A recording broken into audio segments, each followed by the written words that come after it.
Hi, my name's Tashima Huffman. Let me say first, I'm not very good at videos. This is not my strong point. So if I stumble over my words, I apologize now.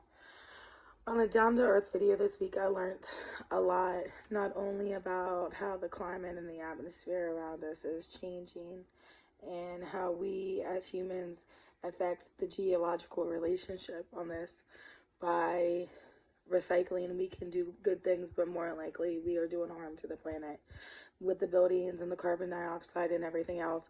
But it also made me look at stuff I would teach my preschool class as a Head Start teacher in the classroom.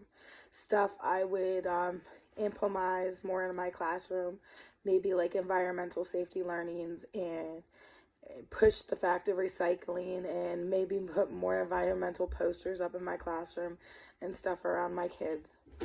Um, More questions I'd have about environmental geology would be like, I'd want to know, when all this damage started, is there anything we could do now to save our planet, save everything we've changed from the ozone changing to all these buildings? What can we do to save us as a nation now, as our people, as our environment?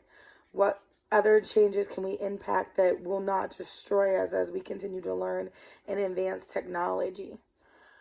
I don't know much about this study of Earth. Like I said, I've only taught preschool for 4 years now. Before that, I worked in a warehouse for 14 years on the safety committee in the warehouse. We made elevators and escalators, so I did learn a little bit about when building buildings and putting like hydro jacks up and everything else.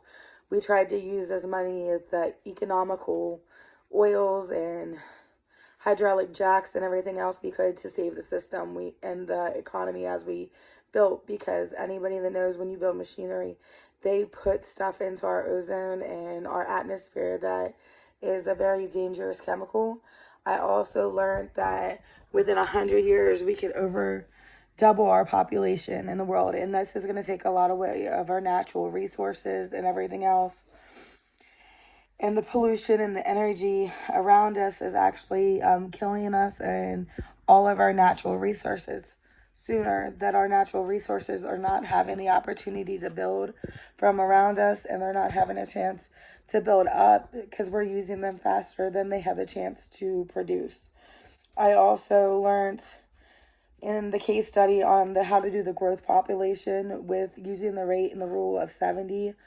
Math is not my strongest fault, so for something like this, I would probably have to use a calculator, but it showed me how to do different formulas and compare on how to do growth rates and everything around the world. So I hope you have a great week. Thank you. Goodbye.